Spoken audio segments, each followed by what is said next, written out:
안녕하십니까? 안녕하세요. 저희는 팀 또 만났네, 박도영. 신수연입니다. 오늘은 지난 시간에 이어서 랭귀지 모델 4를 제가 먼저 소개해드리고, 네, 그 다음에 저는 이제 랭귀지 모델을 조금 더 어떻게, 더 좋게 만들 수 있을지, 그 다음에 라마나 알파카 같은 오픈소스 LLM에 대해서 소개를 드리도록 하겠습니다. 그럼 먼저 랭귀지 모델 4부터 시작하겠습니다. 목차는 다음과 같고요. 먼저 빅버드부터 소개해드리겠습니다. 빅버드 모델 같은 경우는 Transformer for Longer Sequences라는 논문 제목인데요. 논문 제목에서 보실 수 있듯이 기존 트랜스포머 모델의 한계를 지적을 하면서 연구를 진행하고 있습니다. 기존 트랜스포머 모델 같은 경우에는 연산량이 그 인풋 시퀀스의 길이에 의존을 하기 때문에 인풋 시퀀스가 매우 긴 경우에는 효과적이지 못하고 보통은 그래서 512 토큰 정도로 길이 제한을 두고 있는데 본 연구 같은 경우에는 이러한 한계를 극복하고자 다음과 같은 세 가지를 시행했습니다. 먼저 아키텍처에 대해서 간단하게 소개를 드리면 기본적으로는 트랜스포머 구조를 기반으로 하고 있고 이 트랜스포머에서 각 토큰 간의 어텐션을 하는 과정을 이렇게 그래프로 나타낼 수 있다 하는 아이디어에서 출발을 했습니다. 그래서 이 셀프 어텐션 과정을 풀리 커넥티드 그래프로 표현을 하고 이 그래프 이론을 활용을 해서 복잡도를 줄이고자 한 논문입니다. 여기에서 그래프 스파시피케이션이라는 단어가 나와 있는데 이 내용은 그래프의 그 구조적인 특성은 유지하면서 이 엣지의 수를 줄임으로써 컴플렉시티를 줄이고자 한 방법입니다. 가장 먼저 이 논문에서 최종적으로 하고자 하는 이 빅버드라는 구조를 위해서 앞에 세 가지 어텐션을 활용을 했는데요. 먼저 랜덤 어텐션입니다. 이 랜덤 어텐션은 랜덤 그래프 모델인 모델을 예시로 들면서 이 버텍스 사이에 엣지가 생길 확률이 일정한 그래프 제너레이션 모델을 먼저 예시로 들고 있습니다. 이 선행 연구에서 랜덤 그래프는 컴플리트 그래프를 근사할 수 있다라는 연구가 있는데요. 즉, 이렇게 이 모든 노드들이 연결되어 있는 컴플리트한 그래프를 랜덤 그래프로 근사할 수 있다라는 그런 기존 연구를 사용을 해서 연구를 진행을 하고 있습니다. 그래서 결국에는 쿼리가 알게의 랜덤한 키를 참고하는 랜덤 어텐션을 제안하고 있습니다. 두 번째는 윈도우 어텐션인데요. 대부분의 NLP 태스크가 어떤 토큰이 있을 때 그 토큰을 예측하기 위해서는 그 주변에 있는 토큰들이 가장 중요하게 영향을 끼친다라고 하는 로컬리티 오브 레퍼런스를 보인다라고 얘기를 하고 있는데 그렇기 때문에 이 컨텍스트 안에서 로컬 스트럭처를 포착하기 위해서는 전체를 다 볼 필요는 없고 특정 윈도우 사이즈만큼의 어텐션만 하면 된다 하는 윈도우 어텐션을 활용하고 있습니다. 마지막으로는 글로벌 어텐션인데요. 이 앞에 랜덤 어텐션과 윈도우 어텐션만으로는 버트의 성능을 따라잡는 컨텍스트를 만들기는 어렵다는 것을 실험을 통해 알게 되었고, 그래서 실험과 이론적인 분석을 통해서 이 글로벌 토큰의 중요성을 인지를 했습니다. 이 빅버드에서 말하고 있는 글로벌 어텐션은 두 가지 종류가 있는데 하나는 빅버드 ITC고 나머지 하나는 빅버드 ETC입니다. 빅버드 ITC 같은 경우는 이미 존재하는 토큰을 글로벌 토큰으로 만드는 것으로 예를 들면 뭐 앞쪽에 있는 토큰을 글로벌 토큰으로 만든다 하는 게 될 수가 있겠고 ETC 같은 경우에는 CLS 토큰과 같이 추가적으로 특정 역할을 하는 글로벌 토큰을 추가하는 모델입니다. 그래서 결론적으로는 이 빅버드는 앞에서 설명드렸던 세 가지의 어텐션을 다 합해서 쿼리가 키의 모든 토큰을 참고하는 것이 아니라 이 세 가지를 합한 모델을 통해서 참고할 키를 선택하는 방법론이라고 봐주시면 되겠습니다.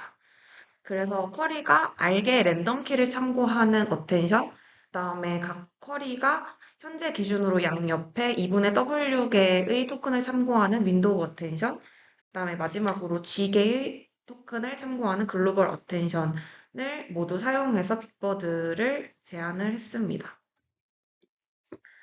그래서 이렇게 세 가지 어텐션을 통합해서 만든 빅버드라는 모델로 실험을 수행한 결과인데요. QA 태스크에서 특히 좋은 성능을 보였다고 말하고 있고, 그 다음 실험에서도 모든 데이터셋에 대해서 소타를 달성을 했으며, 길이가 긴 다큐멘트를 목표로 했지만, 길이가 긴 것뿐만 아니라 짧은 다큐멘트에서도 좋은 성능을 보였다고 말하고 있습니다. 다음으로는 스위치 트랜스포머입니다. 스위치 트랜스포머를 이해하기 위해서는 먼저 MOE라는 걸 알아야 하는데 믹스처 오브 익스퍼트의 약자이고 이 MOE 같은 경우에는 그 제목에서 보실 수 있듯이 전문가들이 모여서 뭔가를 하면 더 잘하지 않을까. 그 특정 분야의 전문가들이 모여서 자기가 전문인 분야에 대해서 뭐 얘기를 하면 더 잘 되지 않을까 하는 그런 아이디어에서 나온 모델인데 여러 개의 베이스 러너를 동일한 데이터셋에 대해서 학습을 하고 각각의 샘플에 대한 베이스 러너의 컨피던스도 학습을 합니다. 그렇게 되면 새로운 테스트 데이터가 왔을 때 그 학습한 베이스 러너들 중에서 컨피던스가 가장 높은 베이스 러너를 앙상블의 아웃풋으로 사용을 하게 됩니다. 그런데 이제 여기에서 보면 너무 좋은 모델인데 여기서 중요한 점은 어떤 샘플에 대해서 어떤 익스퍼트를 쓸 것인지, 그러니까 어떤 베이스 러너가 가장 잘 예측을 수행할 것인지를 찾아야 하는데 이 부분에 대한 컴플렉시티와 코스트가 높고 학습이 불안정하다고 말하고 있습니다. 그래서 이 MOE 방법론에서는 소프트맥스 게이팅이라는 방법을 통해서 이 익스퍼트 중에 어떤 것을 선택할 것인가를 선택을 하게 되는데 소프트맥스 게이팅은 말 그대로 소프트맥스 함수를 사용을 해서 익스퍼트를 선택을 할 때 스파스하게 치우치는 것을 막기 위한 방법론입니다. 즉, 탑 K 게이팅을 통해서 선택하고자 하는 이 여러 개의 익스퍼트들 중에서 익스퍼트를 K개를 선택을 하고 이 나머지 선택되지 않은 익스퍼트는 음의 무한대로 치환을 한 후에 소프트맥스 계산을 하게 됩니다. 그래서 이 방법을 기존 트랜스포머 구조에 사용을 한 게 스위치 트랜스포머인데요. 이름에서 스위치라고 나와 있듯이 특정 레이어를 다르게 변환을 한 모델입니다. 기존의 트랜스포머에 있었던 이 FFN 레이어를 스위치 FFN 레이어로 교체를 함으로써 각 토큰별로 활성화되는 익스퍼트가 다른 스파슬리 액티베이티드한 MOE 모델을 사용했습니다. 그리고 추가로 이 스위치 트랜스포머에서는 아까 앞에서 말씀드렸던 익스퍼트를 선택하는 과정이 복잡한데 이 믹스처 오브 익스퍼트의 라우팅 알고리즘을 단순화했습니다. 이 라우팅 알고리즘이란 여기 라우터가 있는데 어떤 익스퍼트를 선택을 할 것인가 하는 것이 라우팅 알고리즘입니다. 그래서 이 MOE 방법론에서는 이 익스퍼트를 어떻게 선택할 것인가, 라우터를 어떻게 학습할 것인가가 중요한 방법인데, 그래서 이 스위치 트랜스포머에서는 라우터의 학습 방법에 대해서 소개하고 있습니다. 먼저 플로트 32 프리시전을 라우터 학습에 활용을 했습니다. MOE는 스파스한 구조이기 때문에 기존의 댄스 모델보다는 불안정한데 기존에는 B플로트 16으로 학습을 많이 했었는데 이런 경우는 학습이 불안정해지는 경우가 많아서 이 B플로트 16 대신에 플로트 32를 활용을 해서 학습을 진행을 했습니다. 여기에서 또 그렇다고 모든 레이어를 플로트 32로 학습을 하게 되면 그 코스트가 너무 높기 때문에 라우터만 플로트 32로 훈련을 했다고 합니다. 그 다음에 이니셜라이제이션 규모를 작게 했다고 하는데요. 학습의 안정성을 위해서 그 웨이트 초기화 시의 분산을 줄이고자 했습니다.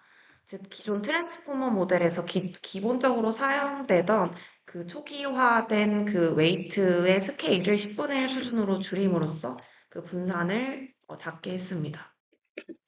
그 다음은 익스퍼트 드랍아웃인데요. 기존의 댄스한 트랜스포머 모델보다 파라미터 수가 많게 되는데 이때 파인 튜닝과 같이 다운스트림 태스크에 대해서 훈련을 하게 되면 오버피팅의 가능성이 크기 때문에 익스퍼트를 학습하는 스파스 레이어에 대해서 드랍아웃을 더 많이 줘서 이 문제점을 해결을 했습니다.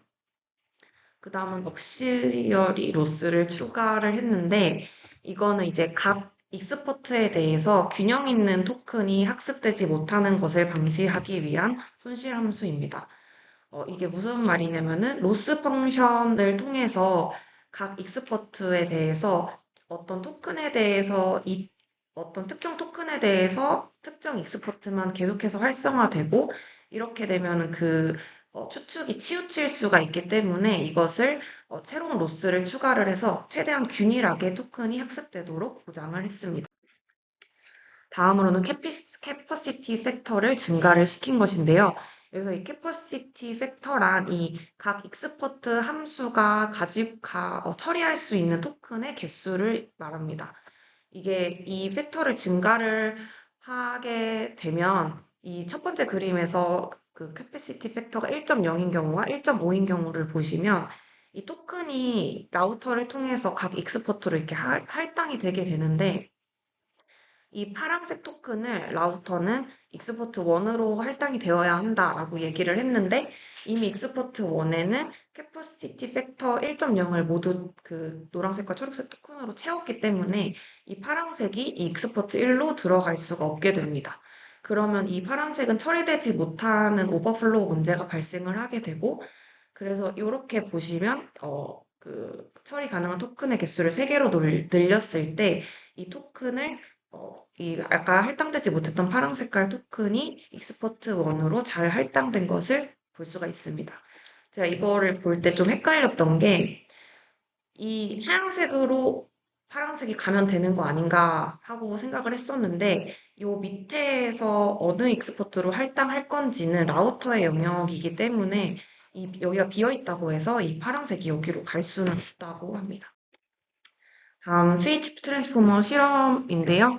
스위치 트랜스포머는 그냥 기본적인 MOE 구조를 사용을 했을 때보다 계산 시간이 빠르고 캐퍼시티가 낮아도 충분히 높은 성능을 달성했다고 합니다.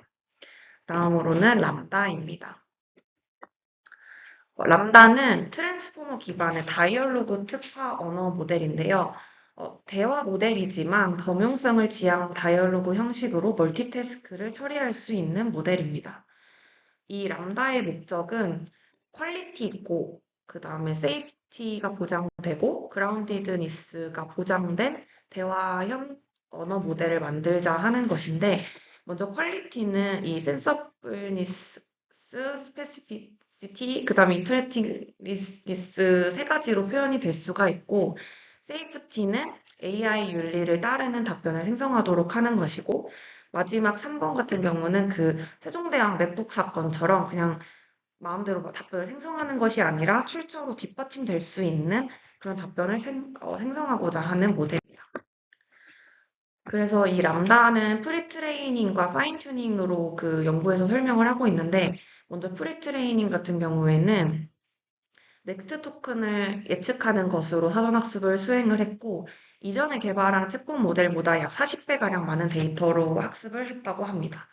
그리고 파인튜닝에서는 문장이 주어졌을 때 응답을 생성하는 태스크와 그 다음에 하이 퀄리티 응답을 분류하는 태스크를 동시에 진행했습니다.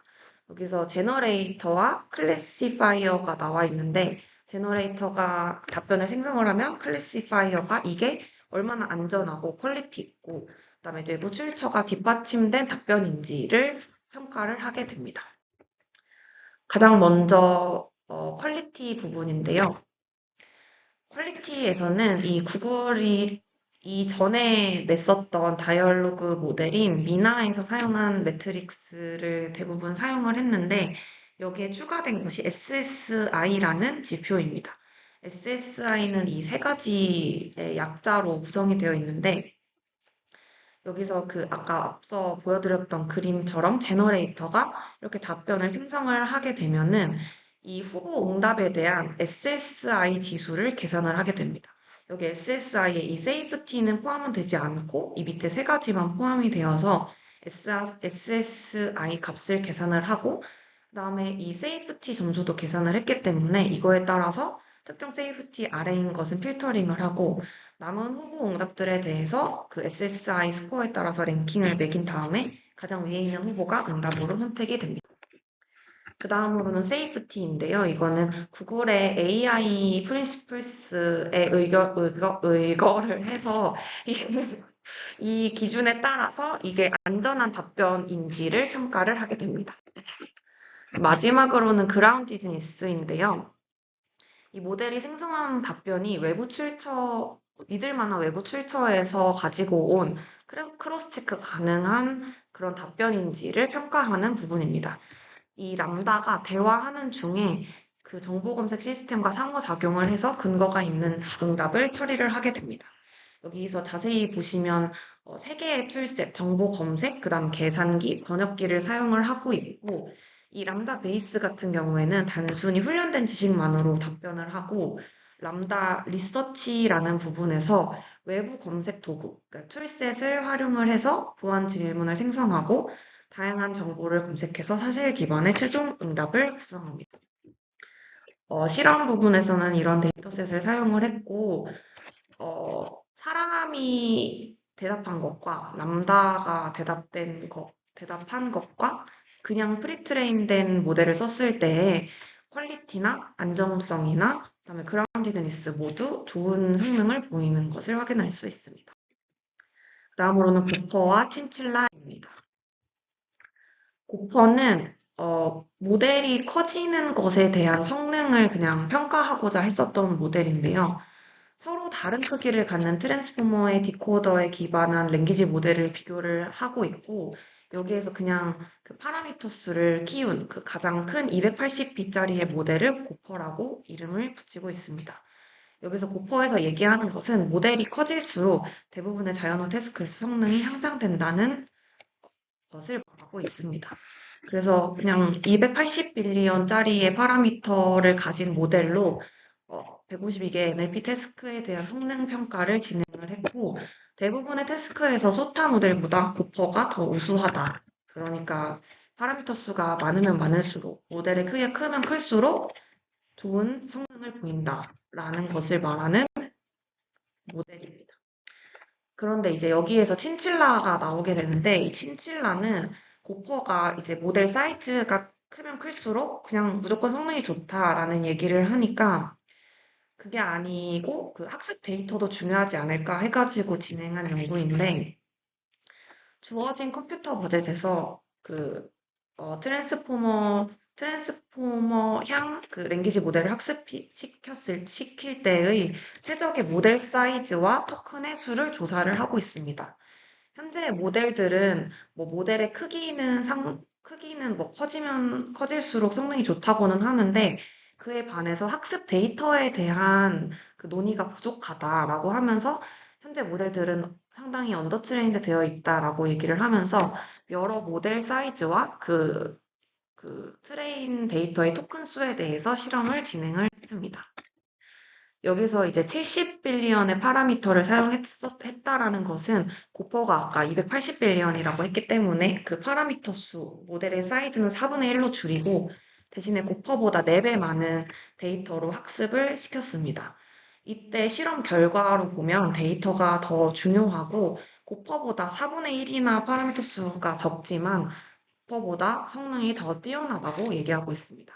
여기 아래에서 보시는 것처럼 친칠라와 고퍼를 비교해 보시면 이게 모델 사이즈고 이게 훈련 데이터 셋인데 그 모델 사이즈는 4분의 1, 그다음에 훈련 데이터 사이즈는 한 4배 정도 했을 때를 비교를 하고 있습니다. 그럼 이제 여기까지 밝혀냈으니까 어떤 고정된 컴퓨터 버짓에서 모델 사이즈와 트레이닝 토큰 사이에 트레이드 오프가 있을 텐데 그럼 이 모델 사이즈와 트레이닝 토큰 수를 어떻게 정해야 할까 하는 것이 친칠라에서 하고자 했던 내용이고 이 수식을 풀고자 했었던 것이 이 연구의 목표인데 먼저 이 N은 모델 파라미터 수고 D는 트레이닝 토큰 수가 됩니다. 그다음에 여기에서 이제 로스를 계산을 하게 되는데 이 로스를 계산을 했을 때 이 로스가 가장 작아질 때의 최적의 파라미터 수와 최적의 트레이닝 토큰 수를 정하고자 했습니다. 여기서 이 C는 컴퓨터 버짓이라고 해서 주어진 값으로 생각해 주시면 되겠습니다. 그래서 가장 먼저 실험을 한 내용은 모델 사이즈를 고정한 채로 트레이닝 토큰 수를 다양하게 해서 실험을 진행했습니다. 그래서 각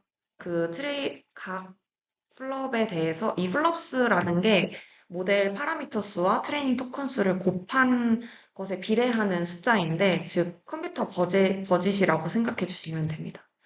그래서 각 플랍에 대해서 가장 낮은 트레이닝 로스를 확인을 하고 그 로스에 대해서 그때의 모델 파라미터 수, 그 다음에 그때의 학습 토큰 수를 기록을 했습니다.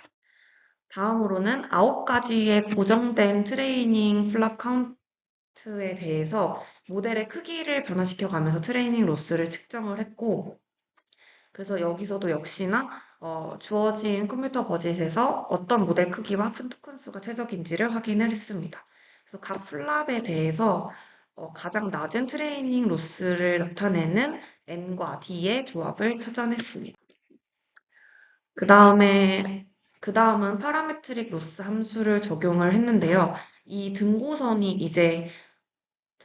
이 로스가 같은 조합을 나타내는 선이고, 그래서 같은 연산 내에서 어떤 모델 크기가 가장 성능이 좋을까를 실험을 한 것이고, 이 실험을 통해서 적절한 모델의 크기와 학습량의 균형이 중요하다고 얘기를 하고 있습니다.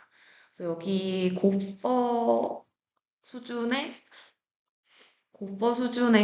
연산에서는 약 40빌리언의 파라미터 모델이 최적이라고 얘기하고 있습니다. 이 선이 고퍼인데, 이 고퍼에 대해서 이 모델 사이즈를 구해봤을 때 40빌리언이 최적이다라고 알아냈습니다. 친칠라에서는 다시 한번 그 기존 연구들이 그 트레이닝 데이터에 대해서 과소평가를 했다라고 얘기를 하면서, 실제로는 최적의 모델 학습을 위해서는 파라미터 수와 학습 토큰 수가 비슷한 비율로 증가해야 한다고 얘기하고 있습니다. 앞서 보여드렸던 3가지 실험에서 이 파라미터 수와 그 다음에 데이터의 토큰 수가 0.5 정도로 이제 똑같이 훈련이 되어야 한다라고 얘기하고 있고, 밑에 있는 파란 색깔 글씨가 고퍼인데, 고퍼는 파라미터 수만 너무 중요하게 생각을 했다라고 얘기하고 있습니다. 그래서 여기도 역시나 고퍼를 기준으로 해서 다양한 모델 크기에 대해서 연산량과 데이터 사용량을 비교를 했고, 큰 모델일수록 연산량이 급증을 하기 때문에 작은 모델에 더 많은 데이터를 주어서 학습시키는 게 더 효율적이라는 결론을 냈습니다. 이 부분은 생략을 하고 계속 똑같이 고퍼보다 친칠라가 더 학습 토큰 수를 늘렸을 때 더 나은 성능을 보였다라고 얘기하고 있습니다. 마지막으로 팜입니다. 팜은 그 논문 제목이 스케일링 랭귀지 모델스 with 패스웨이즈라고 나와 있는데, 이 패스웨이라는 기법을 활용을 해서 그 언어 모델을 학습을 시켰다라는 논문이고요. 이 팜 같은 경우에는 540빌리언의 파라미터를 가진 디코더 온리 트랜스포머 모델입니다. 여기서 특이한 점은 트레이닝 데이터셋에 그냥 자연어만 넣은 것이 아니라 프로그래밍 코드도 여기 보시면 깃허브를 사용을 해서 5% 정도 트레이닝 데이터로 활용을 했다는 특징이 있습니다. 이 팜에서 얘기하고 있는 모델 아키텍처가 몇 가지 있는데, 가장 먼저는 그 활성화 함수로 스위글루라는 함수를 사용했다는 것입니다. 저희가 기존에 알고 있는 그 트랜스포머의 FFN 레이어 같은 경우는 렐루 함수를 사용을 하고 있는데, 이 렐루 함수 외에도 이 트랜스포머 이후에 이 성능 향상을 위해서 다양한 액티베이션 펑션이 제시가 되었는데, 이 중에서도 이 렐루를 대체하기 위해서 스위글루라는 것을 제안을 했고, 이 제목에서 보실 수 있듯이 이건 스위시 함수와 겔루 함수 2가지를 합한 것이라고 보시면 되겠습니다. GLU. 네. 뒤로 간 거. 네. 그래서 먼저 이 2가지를 합한 것이기 때문에 스위시 함수에 대해서 먼저 말씀드리면, 스위시 함수는 언바운디드 그러니까 렐루처럼 이렇게 위로 올라가는 건 끝이 없고 밑에는 제한이 있는 렐루의 장점을 그대로 가지면서도 이 베타 값에 따라서 모든 점에 대해서 미분이 가능한 특징을 가진 함수입니다. 그다음에 GLU는 두 개의 입력 X에 대한 두 개의 선형 변환의 결과를 컴포넌트 와이즈 방식으로 프로덕트한 신경망 레이어이고 이 두 가지를 합친 것이 스위 GLU라는 액티베이션 함수인데 이것을 사용을 해서 이 두 가지의 장점을 모두 갖는 액티베이션 함수를 사용을 했습니다. 그 다음에 패러럴 포뮬레이션인데요. 기존의 그 직렬적인 포뮬레이션을 사용을 하지 않고 각 트랜스포머 블락에 대해서 패러럴한 포뮬레이션을 적용을 해서 병렬적으로 처리를 함으로써 학습 효율의 증가를 목적으로 했습니다. 그다음 멀티 쿼리 어텐션인데요. 기존의 멀티 헤드 어텐션이 아니라 멀티 쿼리 어텐션이라고 해서 기존의 트랜스포머 인퍼런스의 속도가 키나 밸류를 리로드하는 속도 때문에 제한된다고 말하면서 키랑 밸류는 모든 헤드에 대해서 쉐어가 되어서 변함이 없고 이 쿼리만 멀티로 해서 어텐션을 진행을 했습니다. 그다음에 마지막으로는 로프 임베딩을 사용을 했는데 그러면 저희가 알고 있는 앱솔루트나 렐라티브 포지션 임베딩을 사용하지 않고 긴 시퀀스에 대해서 좀 더 좋은 성능을 보일 수 있도록 로프 임베딩을 사용을 했습니다. 로프 임베딩은 각 토큰의 위치마다 회전 각도를 정의를 해서 임베딩 벡터 쌍에 이 각도를 적용을 해서 회전을 함으로써 위치 정보를 단순 곱셈이 아니라 기하학적 회전으로 표현을 해서 절대적인 위치와 상대적인 위치 모두 보존하고자 했습니다. 팜에서 사실 중요한 게 패스웨이 방법인데 이게 이제 트레이닝하는 그 환경을 새롭게 구축을 한 것인데요. 제가 이 부분은 좀 기존에 갖고 있던 지식이 별로 없어서 간단하게만 준비를 해왔는데, 총 3072개 TPU 칩을 사용을 했다고 하고, 이 두 개의 이 팟이라는 게 나오는데, 이 팟이 TPU 칩을 모아놓는 어떤 블록인데, 이 팜에서는 TPU 칩 그 3072개를 두 개의 팟으로 나누어서 각각을 모델도 병렬적으로 학습을 시키고 데이터도 병렬로 학습을 시킴으로써 좀 더 효율적인 학습을 진행했다고 합니다. 그래서 팜도 역시나 다양한 그 NLP 태스크에서 좋은 성능을 보였다고 하고 있습니다. 네, 이제 오픈소스 LLM이랑 LLM을 어떻게 뭔가 좀 내가 원하는 방향으로 튜닝을 할 수 있을지에 대해서 설명을 해드리도록 하겠습니다. 목차는 다음과 같고요. 네, 5개의 목차로 이루어져 있고 천천히 설명을 드리도록 하겠습니다.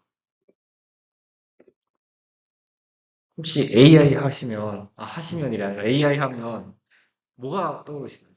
저는 챗GPT가 떠오릅니다. 정말 제가 원하는 그 답변이었어요. 사실 막 옛날에 터미네이터 나올 때만 해도 AI라고 하면은 되게 좀 뭐 인조 로봇 뭐 그런 느낌이었는데 요즘에는 그냥 AI는 거의 다 LLM인 특히 챗 GPT라고 생각을 하는 것 같아요. 그래서 요즘 정치가 되게 그 대선 때문에 뜨거운데 거기서도 이제 AI 공약은 뭐 LLM이랑 이어지는 경우도 많고 그래서 저희가 이제 배우고 있는 것도 어쨌든 LLM 쪽이 많고 이래서 이제 거의 LLM이 저희의 AI 시장을 완전히 장악을 했다. 이렇게 인트로를 시작하겠습니다. 그래서 이거에 대해서 조금 보여주고 싶어가지고 구글 트렌드에서 검색량이 시간에 따라서 어떻게 변했는지를 했는데 이게 AI와 관련된 그 검색량이고요.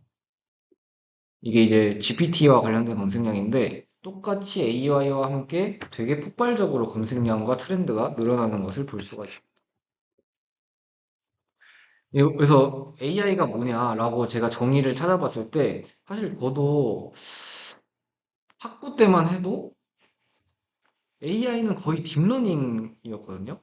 그래서 무조건 거의 슈퍼바이즈드 러닝이었고 학습 데이터가 있고 트레이닝 데이터로 학습을 시키고 테스트 데이터를 어떻게 잘 뭐 태스크를 할 것이냐가 이제 되게 큰 AI였는데 이제 딥러닝을 넘어서도 이제 그냥 LLM이 거의 줄을 차지했다. 이렇게 보시면 될 것 같습니다.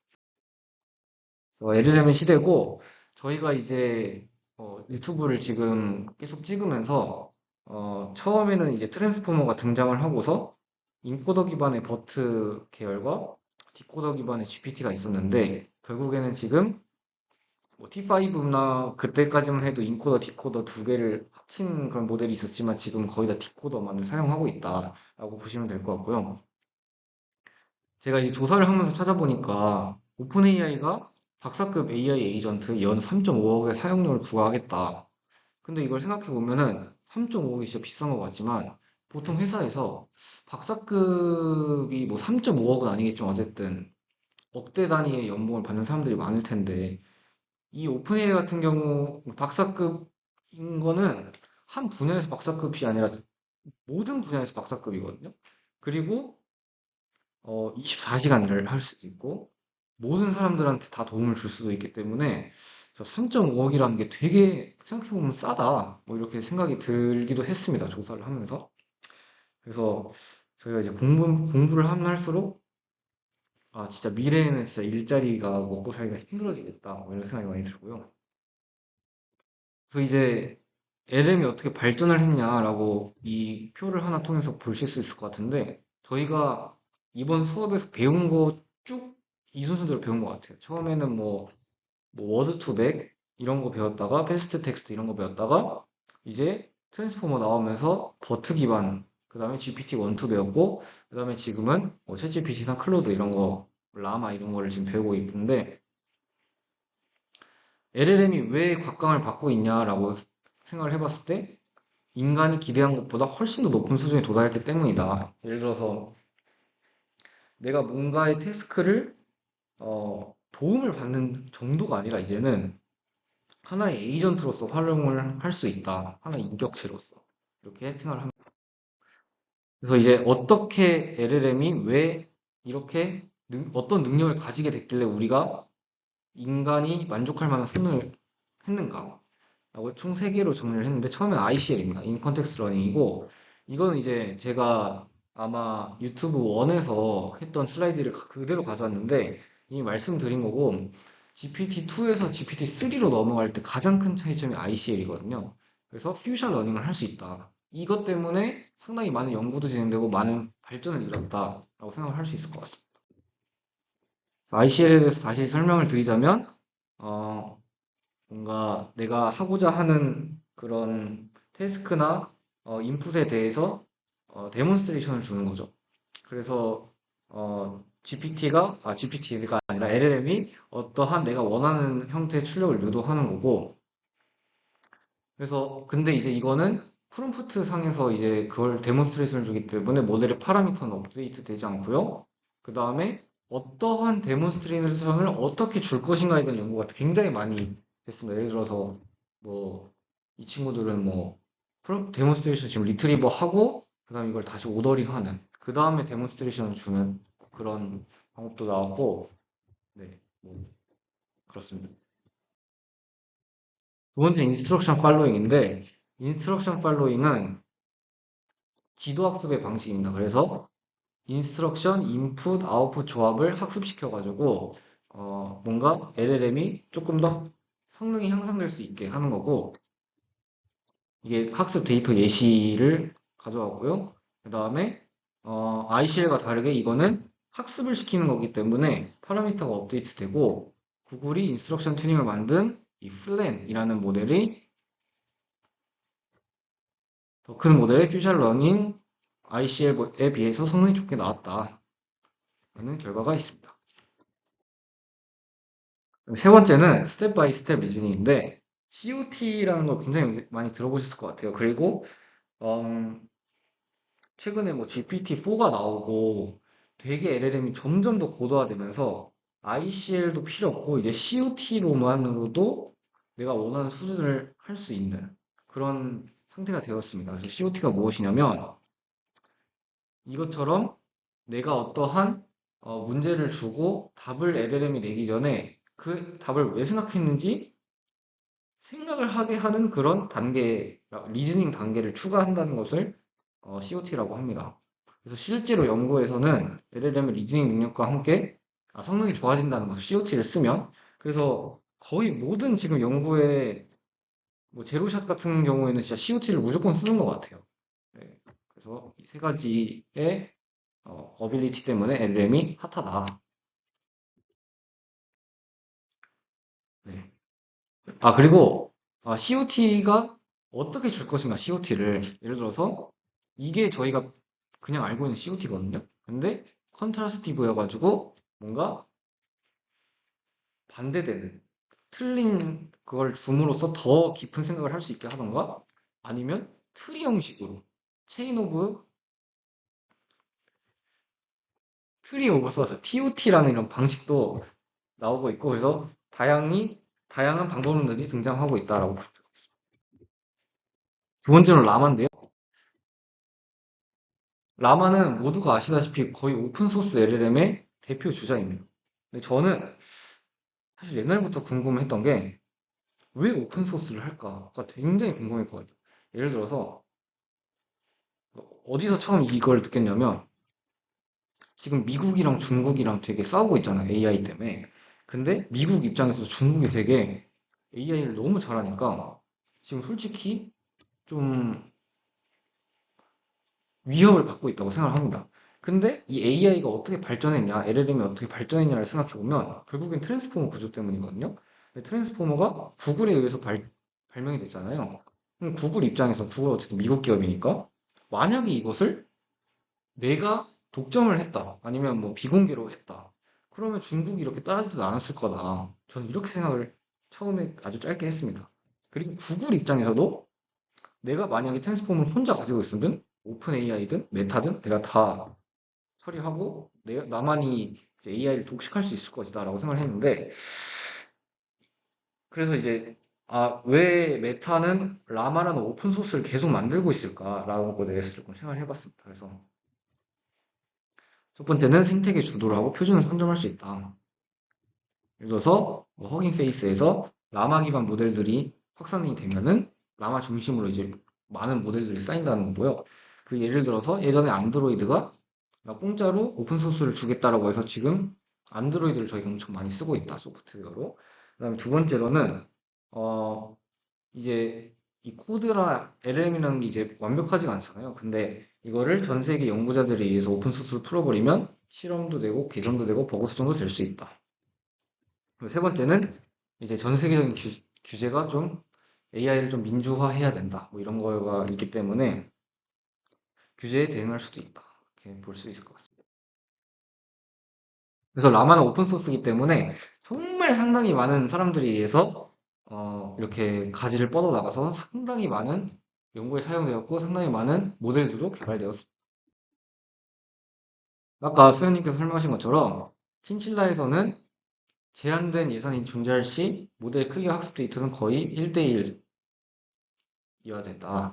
근데 지금까지 모델들은 데이터 크기보다 모델 크기에 더 중점을 두고 사전학습을 수행했다. 그리고 저희는 이거를 학습시키는데 얼마 시간이 드는지 상관없다. 이거를 모델을 만들어서 인퍼런스 하는데 더 빠르게 할 수 있는 모델을 선호한다. 그래서 인퍼런스 단계에서 조금 더 초점을 두었다라고 할 수 있고요. 그래서 주어진 인퍼런스 버전 내에서 최고의 성능을 나타낼 수 있는 일련의 모델들을 일반적으로 사용하는 수보다 더 많은 토큰 수를 사용해서 학습시켜보자. 이거 라마의 차이점을 볼 수 있겠습니다. 라마의 기본적인 어떻게 그 구조에 대해서 말씀드리자면 일단 레이어 노멀라이제이션 할 때 RMS 노멀라이제이션을 사용을 해가지고요. 각 트랜스포머 서브레이어의 아웃풋이 아닌 인풋을 노멀라이제이션 하는 그런 거를 했고 저희가 평소에 이제 노멀라이제이션 하면은 평균을 0으로 두고서 이렇게 정규화를 하잖아요. 근데 RMS는 평균을 0에 맞추지 않습니다. 그래서 그레디언트 소실 문제를 해결하는 데 도움을 준다. 이게 이 오른쪽이 일반 노멀라이전 대비 RMS의 그 그레디언트 비율이거든요. 그래서 어, 많은 차이가 있지만 뭐 F가 증가할수록 거의 비슷해지긴 한다. 그렇습니다. 그래서 그리고 또 뭐가 다르냐? 음, 아까 수현님께서 너무 설명 잘 해주셨더라고요. 이 스위 글루였나? 네. 어쨌든 평소에 렐루가 아니라 이 스위 글루를 썼다. 그리고 이것도 똑같아요. 그 팜이랑.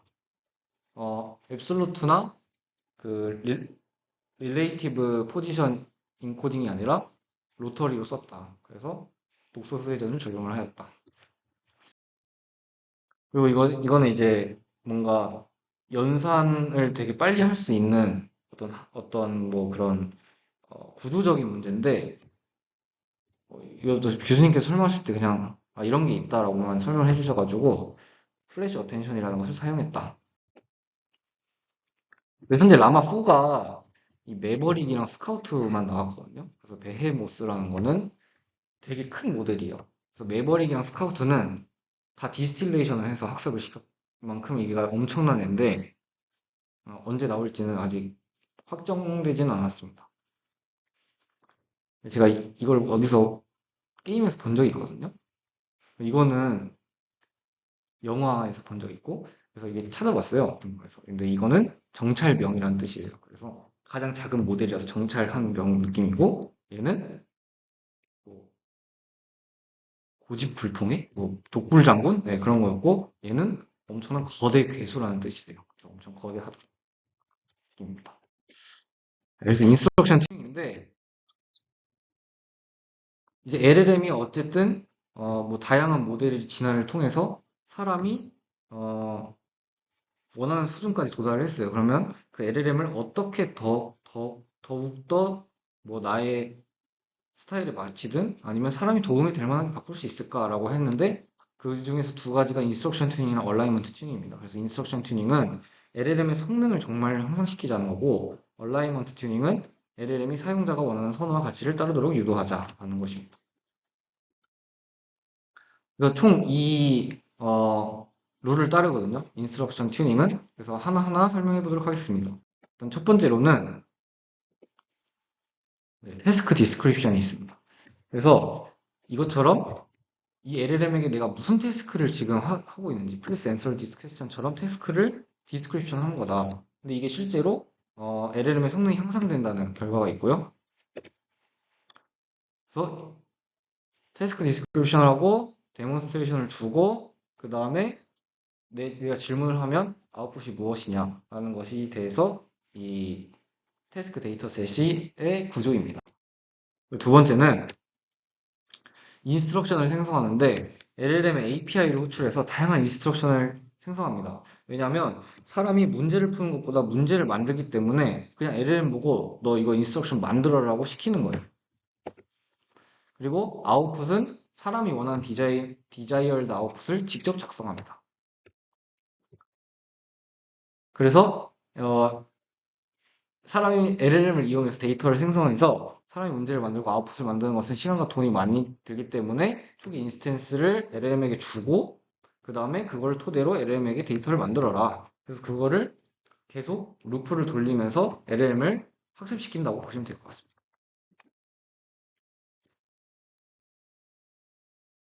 그래서 인스트럭션 튜닝을 통한 성능 향상에 인스트럭션의 다이버시티와 퀄리티가 인스턴스의 수보다 더 중요하다. 그러니까 더 많은 게 중요한 게 아니라 얼마나 다양한지, 얼마나 질이 좋은지가 더 중요하다는 연구 결과가 있습니다. 그리고 네 번째로는 셀프 인스트럭트와 그것을 이용해서 라마를 학습시킨 알파카입니다. 셀프 인스트럭트는 결국에는